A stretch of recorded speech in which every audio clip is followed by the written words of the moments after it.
Hi there. Welcome to the SoberCircle channel. Enjoy this speaker tape. My name is Mark Houston. I'm an alcoholic. And God blessed me with sobriety on October the 19th, 1982, and I am extremely grateful for that.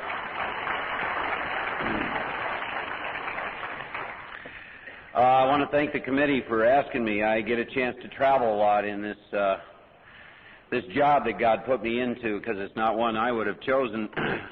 My thinker's not that good, and Amarillo is one of the few cities I haven't had a chance to get to, so I was excited about coming up here, and I've certainly enjoyed the time that I've been here, immensely so. And I want to tell you a little bit where I come from, and there's a sentence in the third step prayer, and it says, "Take away my difficulties, so that victory over them may bear witness to those I would help, of thy power, thy love, and thy way of life." So anything you hear up here, and anything that happens in here, is about His power, and His love, and His way of life. Today I come from a place of what doesn't God do. I didn't wake myself up this morning. I get awakened in the morning. I don't plug into 220 current, and some life force begins to move through me. What doesn't God do? I do nothing without the power. There's a line in Bill's story, "Of myself I am nothing, the Father doeth the works." That's the place I come from today, but that wasn't the place I came to when I came into Alcoholics Anonymous. I'm not a big joke teller, but I heard a couple lately that I want to share. It will lighten things up here a little bit before God takes me wherever He takes me. Several people said to me, good luck. And the thing I love about whenever I'm asked to speak, you see, I only have to do one thing. I went back to my room and I meditated for 15 minutes, and I went into the silence. And I asked my loving Father to get me out of the way and do with me as He needs to do with me. And so I come up here with complete faith that He will do that. I don't need luck when I operate on the will of God. I just need to tap into that will. But we have some Al-Anons in here. A couple Al-Anons. Well, there was an Al-Anon golfer, and she was out in the golf course one day, and she hits a golf ball off into the rough, and she goes over to get it, and this little leprechaun comes up to her and says, "I'm going to give you 3 wishes." She said, "Okay." And he said, "But there's one condition, and that is that if I give you the wishes, your husband's going to get 10 times whatever you get." She said, "Well, that's okay." And so he said, "Well, what's your first wish?" And she says, "Well, I'd like to have $1 million. And he said, "Okay, you've got it, but your husband's going to get 10 times that." He says, "Yeah, I know that. It's okay." And he said, "Well, what's your second wish?" "Well, my second wish is that I want to play scratch golf." "Well, I'll give that to you, but your husband's going to be 10 times a golfer." She said, "That's fine. That's okay with me." He said, "Well, you got one wish left. Use it very carefully. What would you like?" She said, "I'd like to have just a little teeny heart attack."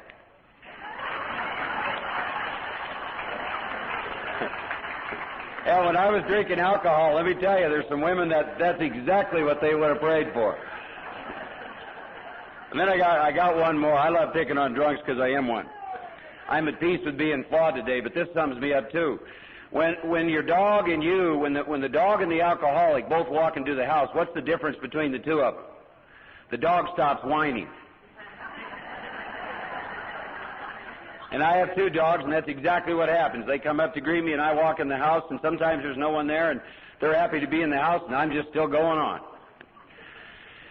I got sober in Denver, Colorado in 1982. My sponsor, Don P., who was down here, I believe, last year, told me to pass on his hello and love to all of you. He's moved back up into Colorado again, and I have quite a bit of contact with him. But I was at a convention one time in Denver, and I was sitting with this woman who's been sober a long, long time.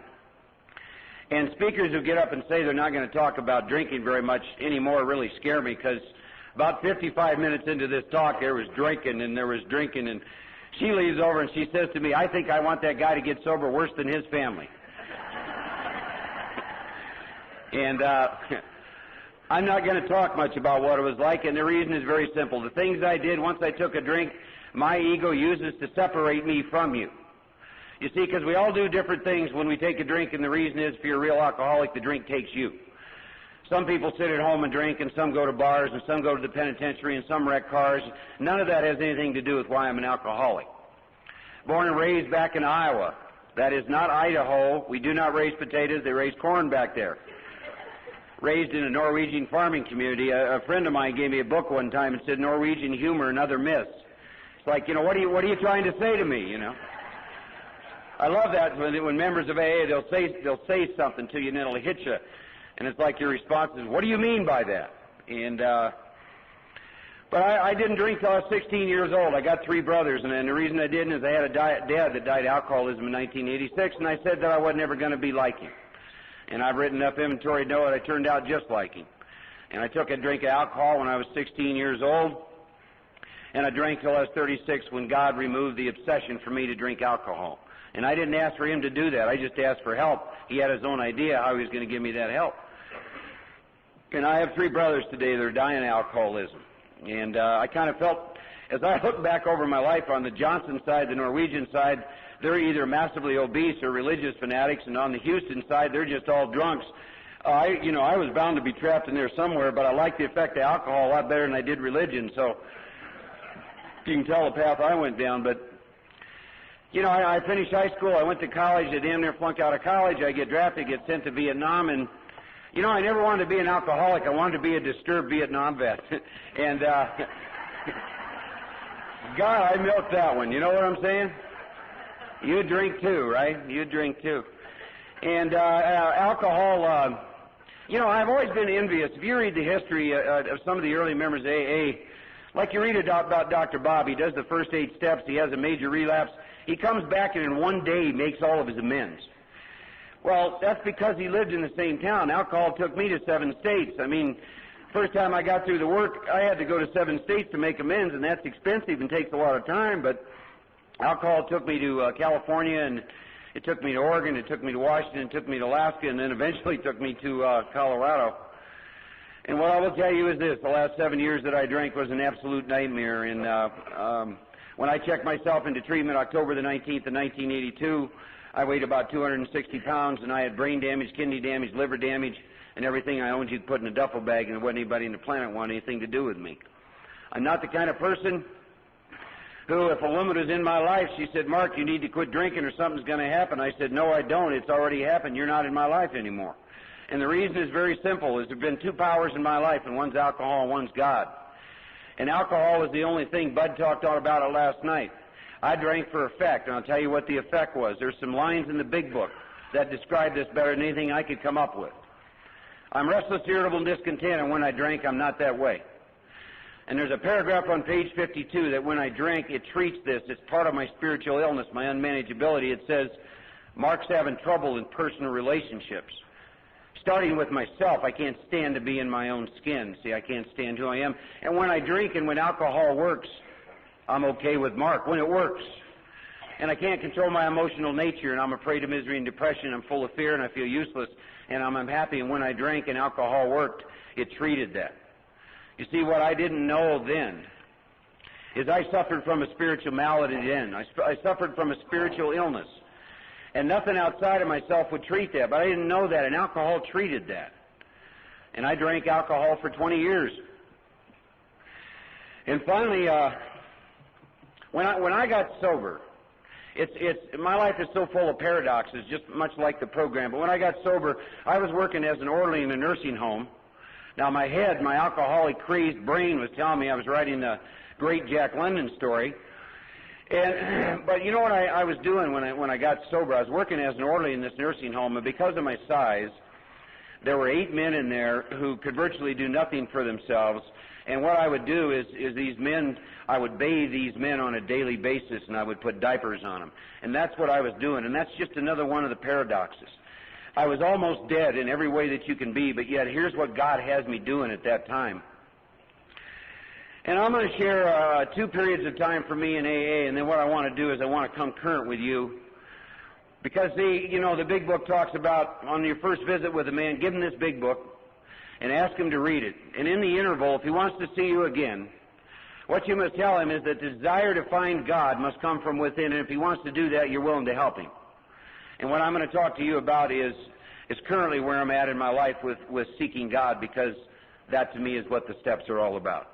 This whole thing is about a relationship with God. At various times in AA, I have worshipped the fingers of AA instead of God.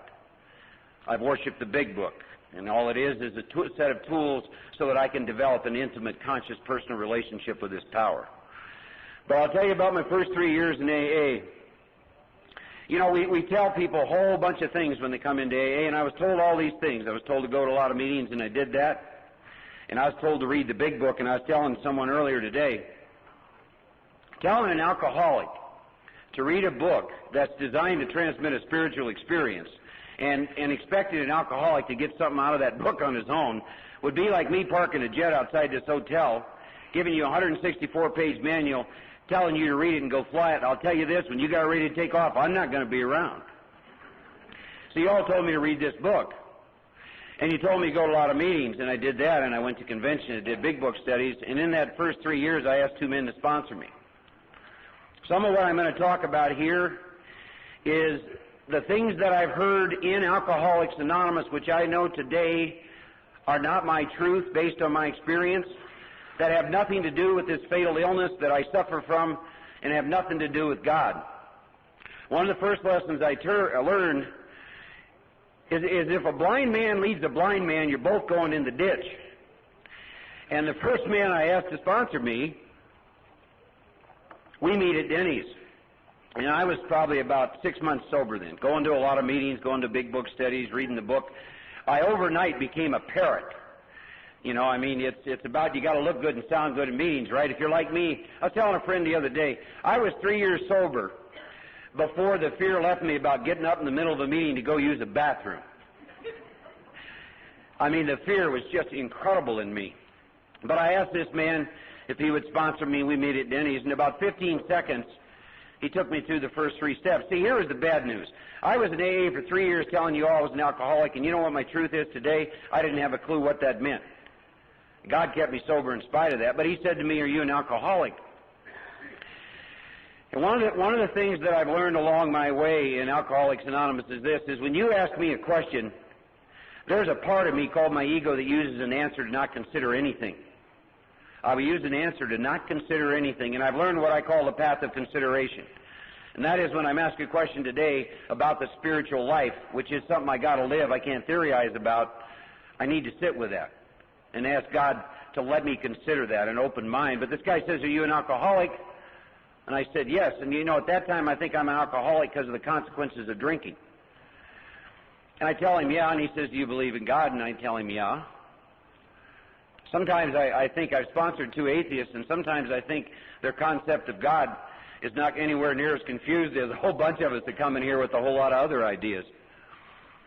And we do a 3rd step prayer in Denny's, and he gives me a few instructions on inventory, and I write this inventory, which is rather short in detail, and we do a 5th step, and I do 6 and 7, and I come out of that with 8 amends. Now, you got to understand, I lived in 7 states.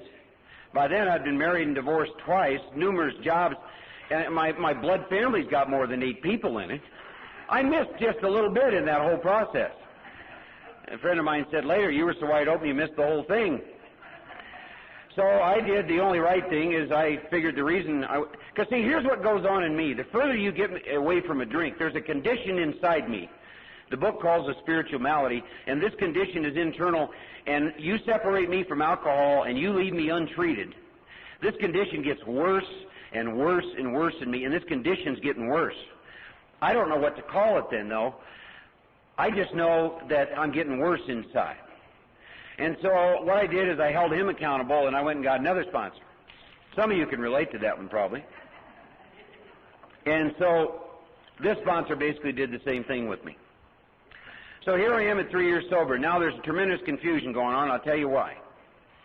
Because in the first 3 years of my sobriety, I'd bought a home, and I had a job that was paying me about $50,000 a year, and I had a home group, and I had a bunch of friends in my life.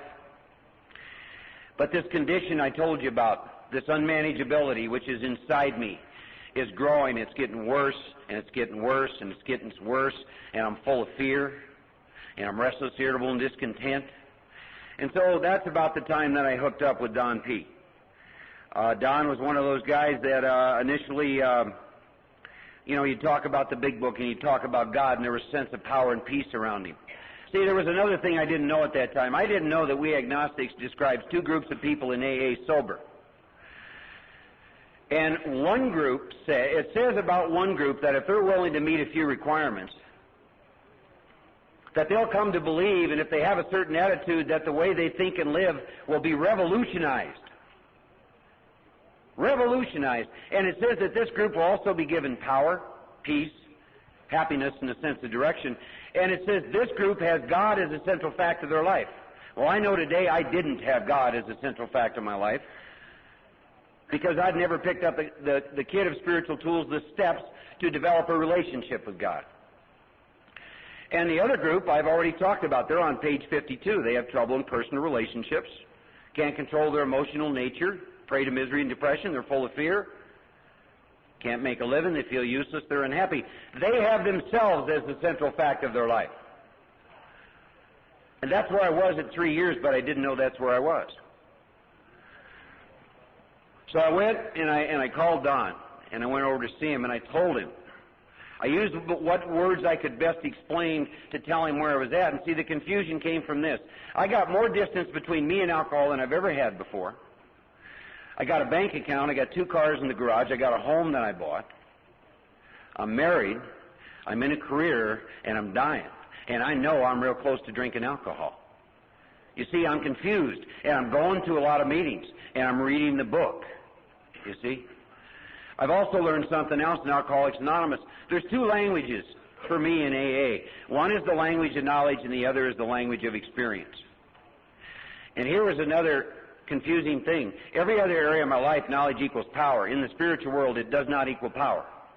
The spiritual life's not a theory. I have to live this thing. I have to have an experience with this thing. I cannot conclude about God. One of my major defects for years was I loved to give you my opinion on experiences that I'd never had. And I asked God today to let me share with you experiences that I've had. And Don sat me down, and we turned to the title page of the big book, Alcoholics Anonymous. In about 10 minutes, I got a very, very clear picture of exactly what was wrong with me and what the solution was. And he took that circle and that triangle, and, you know, when we were given those 3 legacies, we were given recovery first, because my primary purpose is to stay sober. If I don't stay sober, I'm not going to be going to meetings, and I cannot be of service. And he asked me what I thought that meant, and I'd been around long enough to be dangerous to myself and others, and I said to him, well, that's working the steps. And then he asked me, have you ever gone from the title page of the book to page 164 and done that? And it's another strange observation I noticed about myself. You ask an alcoholic a yes or no question, and 15 minutes later they'll give you the final yes or no. We can't answer yes or no questions. We have been dishonest for so long, we've had to explain elaborately. You know, I love to ask a new alcoholic, you know, are you married? And they get a little glazed, and they just get ready for a long talk, you know. So I began to pontificate with him, and he stopped me and said, whoa, wait a minute. When I ask you a yes or no question, I'd like a yes or no response, so let me try this one more time with you. Have you ever gone from the title page to page 164 and done everything the book said? And I said, no, sir, I have not. Then he said, you've never been in recovery. Now, I didn't like that. He didn't care that I didn't like that. I'll tell you something. The people that I have in my life today, they love me more as a child of God than they care about my sensitive feelings. And the people that I have in my life today, the men and the women, what I care about is you better be telling me my truth. That's the greatest form of love that you can show me. You better be more concerned about my life than you are about my feelings. And he taught me that. And that's the place I come from today. We love people to death in AA. We love them to death. So, I'm 3 years sober and discovered that I'm not in recovery. And then he asked me what I thought unity was, and that's the fellowship, and of course I'm in that part of it. So he said, you're taking your body to your meetings. Uh-huh. So he talked about service, and he asked me what I thought that was, and ashtrays and coffee cups, and he laughed, and he did then, and he still does today. He said, Mark, if you are willing, if you want what we have, and you're willing to go to any length, when you get to the 10th step, you will have entered the world of the Spirit, and you will take your awakened spirit out to be a service to God and your fellow human beings in every area of your life. And since you've never done that, you're not in that part of the program either. So let me explain, Mark, what's going on with you. A circle represents wholeness. At one, Mark, at one with God. He said, you've been in one part of a 3-part program expecting the results of the other 2. And I heard everything he said. See, what I know today and what I love about the steps out of the big book is the steps will speak to my spirit. The condition of my spirit, I don't care how long you're sober. I don't care how long you're sober. And I knew that everything he said was the truth. So he and I started that journey, and we completed that journey. And I would like to tell you that I stayed involved in the spiritual program of action, but that's another key piece of something I want to share with some of you. There's another part of my being, and a man named Dr. Harry Tiebold, who's written a lot of stuff on this, talks about what happened to me is from about 3 years sobriety to right around 8 years sobriety, my ego had begun to rebuild. And I'd heard enough times in AA that you work 1 through 9 and live in 10, 11, 12, and I bought that. I bought that. But here's what happened in the midst of it. There's a part of my being called my self-will, called my ego, that begins to rebuild, and there's absolutely nothing I can do about it. And very gradually and very subtly, I basically begin to pull away from my home group, and I begin to pull away from the people in AA, and I begin to be interested in a woman and making money and doing all those other kinds of things. And to make a long story short, I went into a severe depression. And in June of 1991, I wound up in a nut house in Houston, Texas. Now, I got to tell you a little something about that experience. When I was in treatment in 1982, and I could look at alcohol and say, that's why I'm in this state, that's one thing. But when you're almost 9 years sober, and they lock you up in a nut house, and the guy does this thing with a smile. And Mark, I got the keys, and you ain't leaving till we tell you. I said to myself, Mark, you really missed some things here. What'd you miss? And I'll tell you something, I picked up that basic textbook and I said to God, God, I've got an open mind and I want some help. Because I'll tell you something. They wanted to tell me that I was in there because of Vietnam. I'm far enough removed from that to tell you that is not the truth. I was in there because I was dying of untreated alcoholism. 9 years sober, having had an incredible experience with these steps one time. And with this power. I was dying of untreated alcoholism, my spiritual malady. And I almost took my life behind that. Now I want to try and bring you current. This is another lesson that I learned. My body today is not existing off the food that I ate last week. And this is my truth today. What I did with the steps in 1994 has absolutely nothing to do today with my experience with the God. We finish every one of our meetings with the Lord's Prayer that says, give us this day our daily bread. And based on my experience winding up in that nut house, I begin to really look at the book, and I begin to see that the book gives me a severe warning in one place that says, Mark, it's easy to let up in the spiritual program of action. Well, I knew by then my spiritual program of action was all 12 steps. And I'll tell you what my truth today is. The arrogance of me to think that I could operate in 10, 11, and 12, and that's all there was, and go through that one time, it absolutely astonishes me. For me to think an inventory that I wrote 7 years ago, and the truth that I saw in that inventory has anything to do with my life today, was so arrogant of me.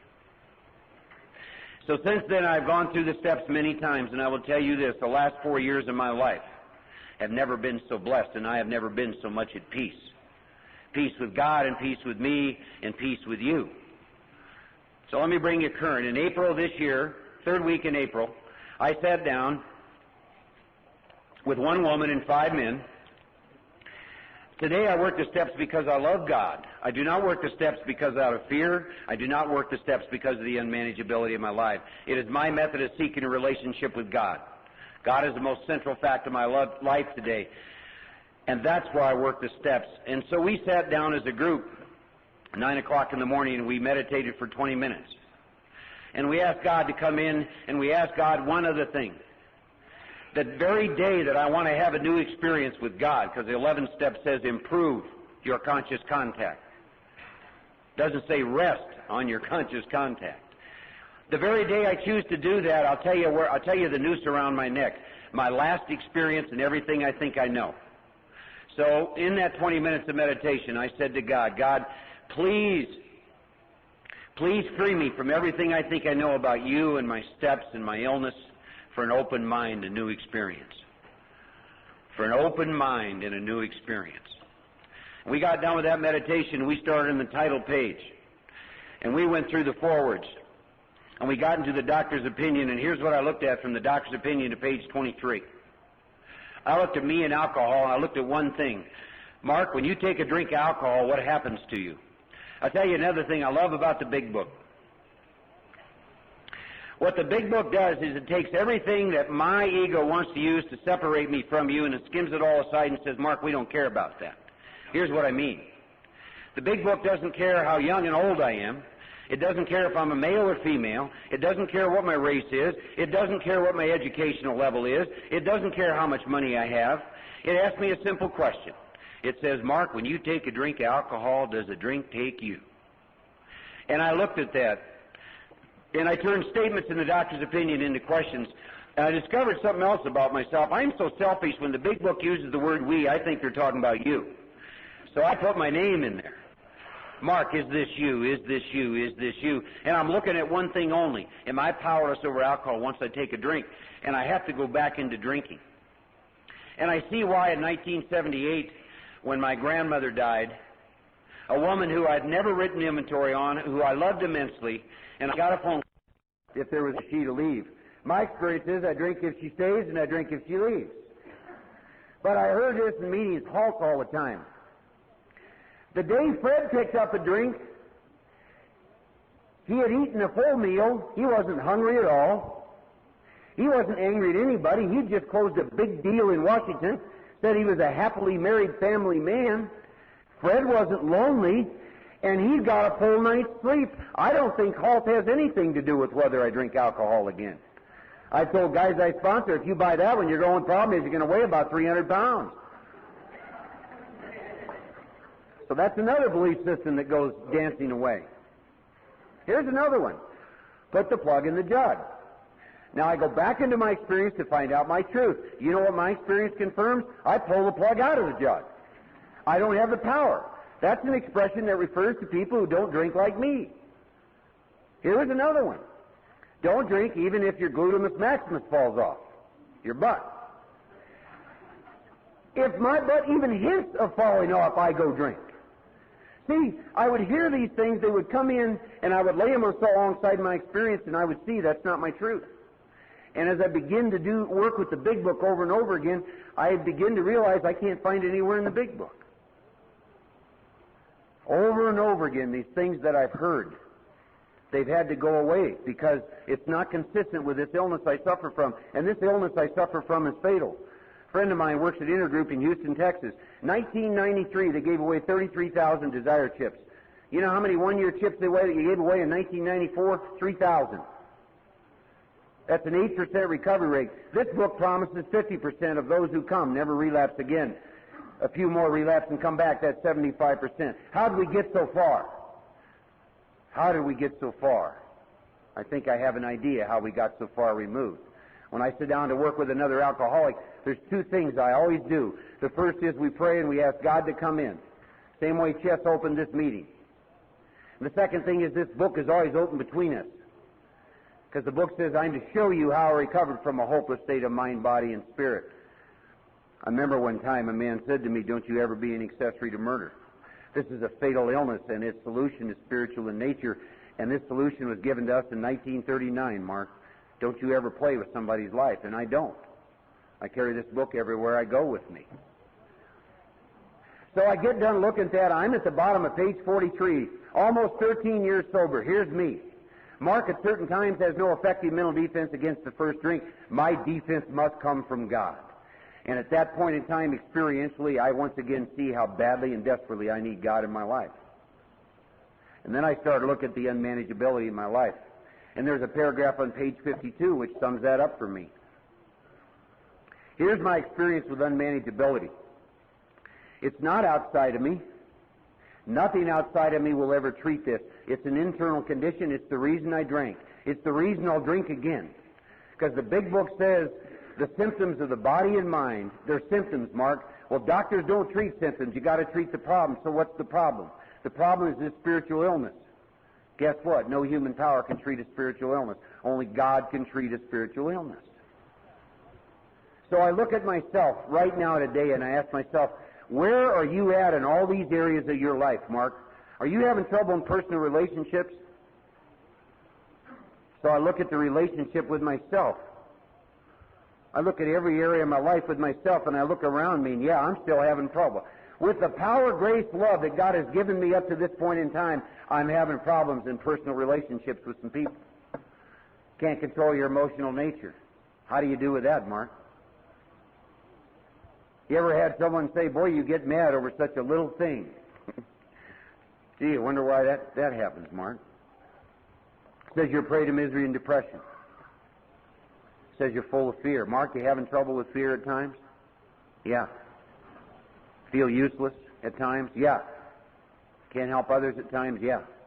And here's what I get a chance to look at. I get a chance to see this unmanageability in my life once again. And I see that it's a spiritual illness.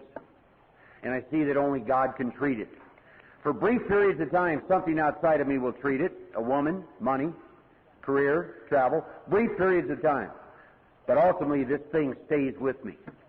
And now I've had an experience with step one. To come up with one conclusion, and that is that I need to go seek power. I need another deeper relationship with God. And now I look at my second step. This is also my experience. When I'm sitting in meetings of AA and someone says I'm struggling with the fourth step, my experience is steps 2 through 12 are always about 1. Faced with writing an inventory to face and be rid of the things that have me blocked from the only thing that's going to give me peace and power and keep me away from alcohol. Faced with writing an inventory of drinking alcohol, writing inventory is like kissing a baby's butt compared to what I do when I drink. Take the worst amends you've got to make, the person you harmed the most. Ask yourself one question. Make the amend, drink whiskey. If you're like me, making the amends very easy compared to what happens to me when I drink alcohol. My experience is steps 2 through 12. If I'm balking, it's not about that step. It's always about my truth in step 1. Big Book says, Mark, you're building a spiritual arch through which you walk a free man. The foundation of it all is my truth in step 1. Experientially, I know that I have an illness of body, mind, spirit, and no human power can treat what's wrong with me, and I need power. And you know, once I had that experience, I still remember from the first time, and it's no different today. Once I had an experience with step 1, Don, he's looking at me, my eyes are just, whoa! Because I saw my truth. After 3 years in AA, I saw my truth. I just saw my truth again. My only question to him was, how do I find the power? You think I'm going to debate at that point in time about God? No. I had one question. Big Book says, Mark, seek recovery with the desperation of a drowning man. And I sit in meetings and I hear people say, take your time. Take your time. Take your time. I suffer from a fatal chronic illness that is progressive in nature, and only relationship with a power greater than myself will treat it. And I need to do what the book says. Seek recovery with the desperation of a drowning man. So in my second step, 2 parts to it. Mark, you willing to believe there's a power greater than yourself? And maybe, Mark, consider something else. Can this power take you into areas of your life, dimensions of your life, Mark, that you don't even know exist? Because I'll tell you something, for me and for every one of us in here, if this is the best it's ever going to get, then God isn't everything. He's limited. He's finite.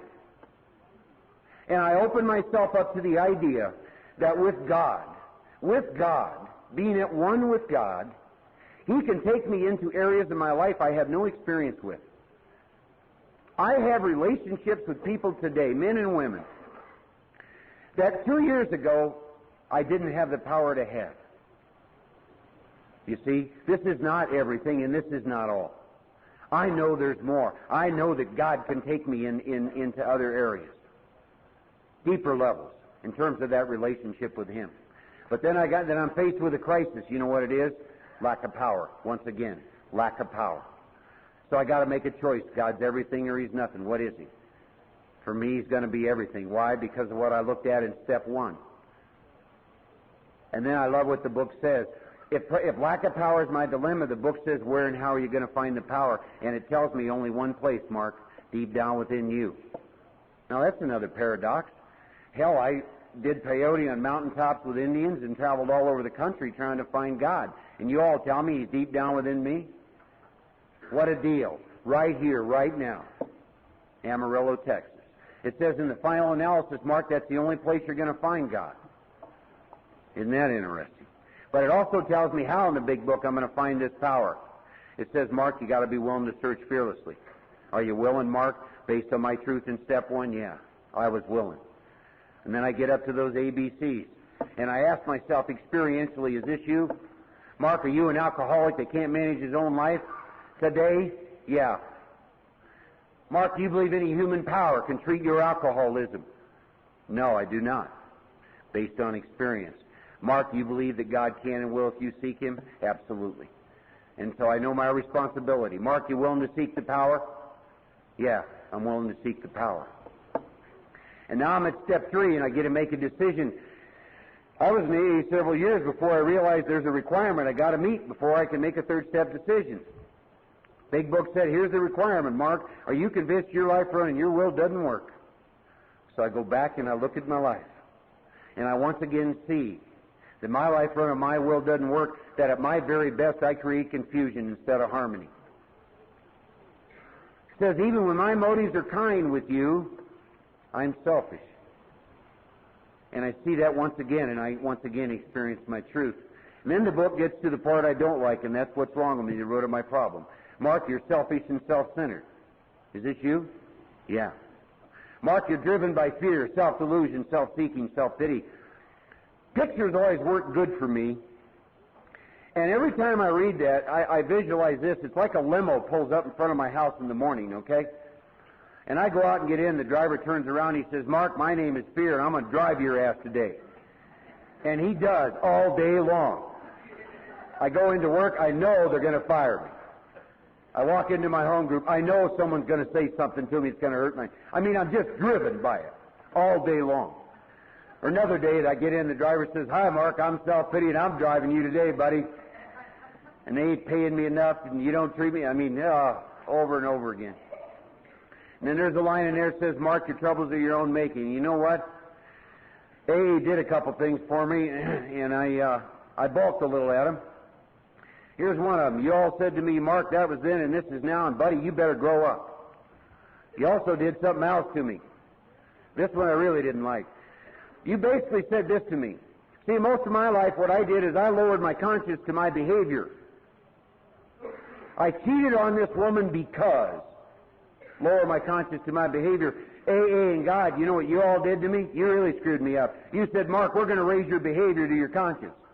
Oh, no. There's no such thing as a white lie. A lie is a lie. And every time I violate my conscience, God, consciousness, I suffer consequences today. I told a friend of mine the other day, I can't even do my mistake what I used to do on purpose.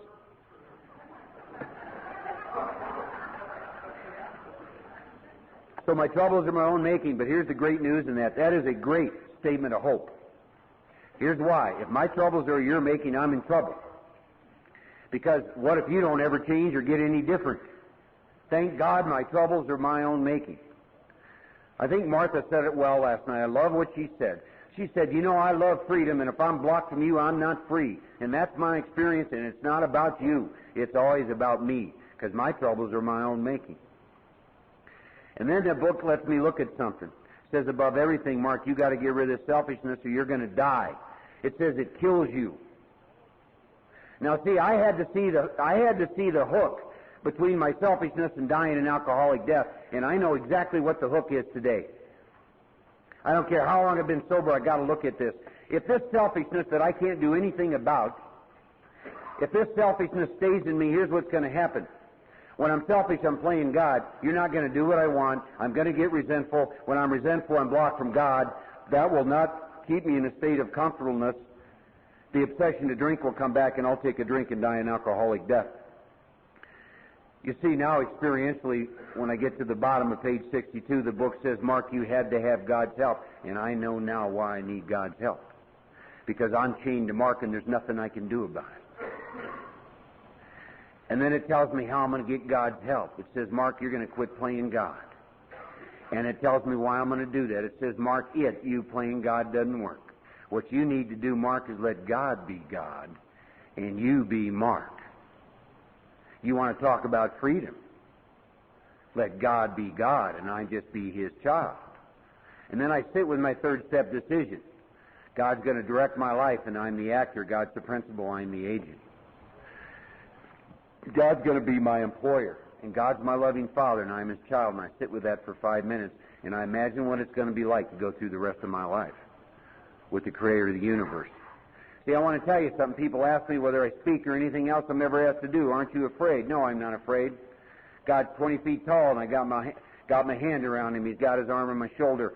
And the God of my understanding will let nothing touch me except what He wants to touch me. And if it touches me, He'll give me the resources to get through it. You see, that's the God I've come to know and love. And then I did that third step prayer, and then I wrote some inventories, a 4-column resentment inventory.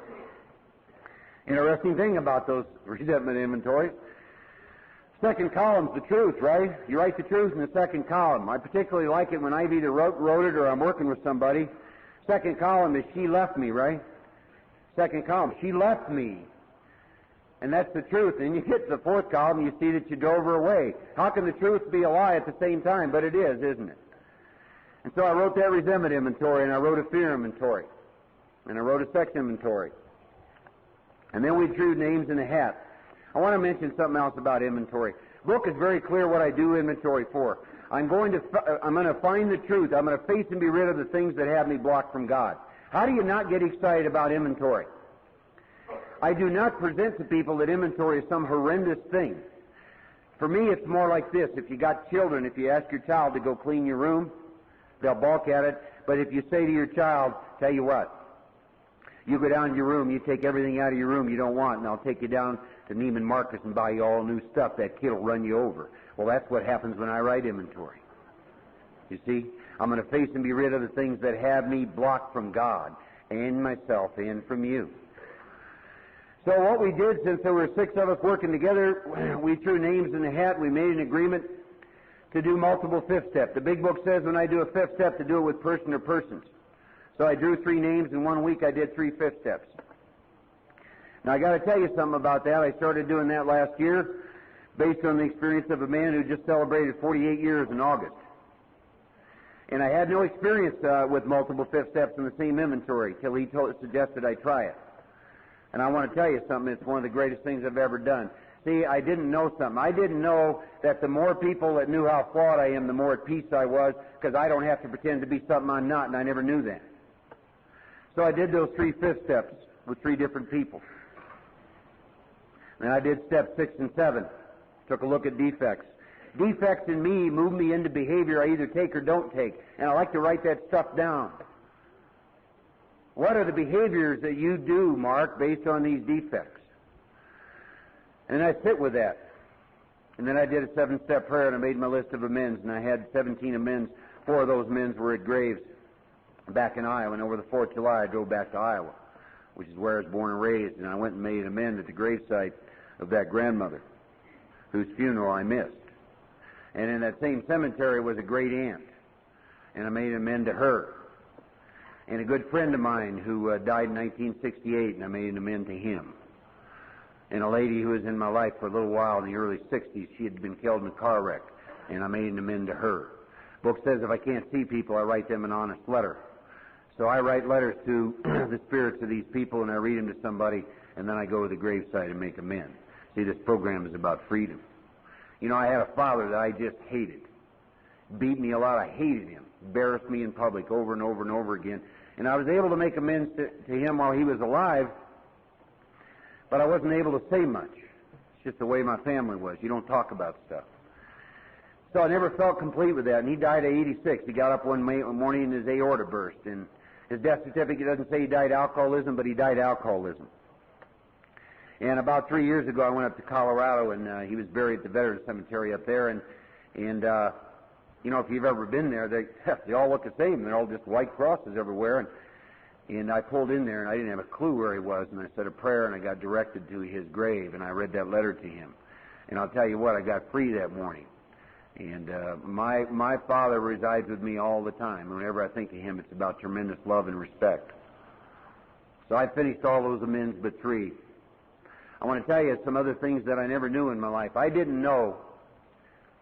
Got to share one other experience I had around this issue, and this really was last year. I did a lot of blackout drinking, and when I did blackout drinking, I loved chasing women. I love women.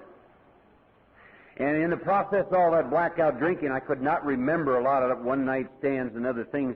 And last year when I came out of meditation, I picked up a pad of paper, and I couldn't remember names, but God gave me a videotape replay of a lot of that blackout drinking, and I got situations that were crystal clear to me, and I knew I'm supposed to do something with them. So I wrote letters to the spirits of all these women, and I found a woman in the program, and over a period of time I read those letters to her. And here's what I want to tell you about that. The very next day after that experience, my relationship with all women changed. There was a shift. What that taught me is that if there's harm in my past I haven't cleaned up, it's connected to me right now, right here today. You know, Martha said that again last night. I want freedom. I want to be here. And when I do these steps and I have this relationship with God, then you see I can be here. And I can operate in steps 10 and 11. I do a lot of work with meditation. I sponsor a lot of people. Tell you something about sponsorship. Every single human being that God has put in my life to work with, whether it be a man or a woman, that's a gift He's given to me out of His love for me. I don't care how they look at me. I know that's about His love for me. And there's nothing I enjoy better. Big Book says, Mark, you can recover and you're given the power to help others. That's what God gives me the power for. He doesn't give me the power to be rich or famous. I'm here on borrowed time. He gives me the power to help you. That's it. And when I'm not helping you, I choke on this thing. So that's what it's all about for me. I love Alcoholics Anonymous. I love this program because it got me in touch with a God who loves me in ways that I can't even begin to describe. God is closer to me than breathing today. The conscious presence of this power resides within me. And I got that through 20 years of drinking alcohol and coming to you. And you saying things like, Mark, are you willing to surrender to a way other than your own? Yeah, I'm willing to do that. I'll close with one thing, and it's all I've wanted my whole life.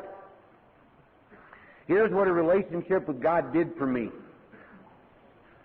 It came about through working these steps and being a part of this fellowship. I have never read about another human being, nor will I ever read about who I'd rather be than me, Mark Houston. And there has never been another group of people that I've ever been with or ever will be than I would rather be with than you. And there's never been a place in my life that I've ever been or could ever read about that I'd rather be than in Amarillo, Texas, in this room right now. That's what this program did for me, because the only place God is right here, right now, wherever I am. And I don't have to drink alcohol. And I'm given power, peace, happiness, and a sense of direction. You know, the book told me that the best years of my life lay ahead of me, and that's been my experience. I'm going to close with a prayer. The 11th step gives me permission to go out and seek out religious people and see where they're right. 2 years ago, I was directed to read a lot of the books by a Trappist monk named Thomas Merton. And when I read those books, I'm looking for spiritual tools I could pick up, and the spiritual tool he gave me was meditation. But it's called a prayer of surrender. It says, My Lord God, I have no idea where I'm going. I do not see the road ahead of me. I cannot know for certain where it will end, nor do I really know myself. And the fact that I think I'm following your will does not mean I'm actually doing so. But I believe the desire to please you does in fact please you, and I hope I have that desire in all that I am doing. I hope that I will never do anything apart from that desire. And I know that if I do this, you will lead me through the right road, though I may know nothing about it. Therefore, I will trust you always, God, though I may seem to be lost and in the shadow of death. I will not fear, for you are ever with me, and you will never leave me to face my peril alone. God bless each and every one of you. Thanks for listening. Please support the channel by liking and subscribing.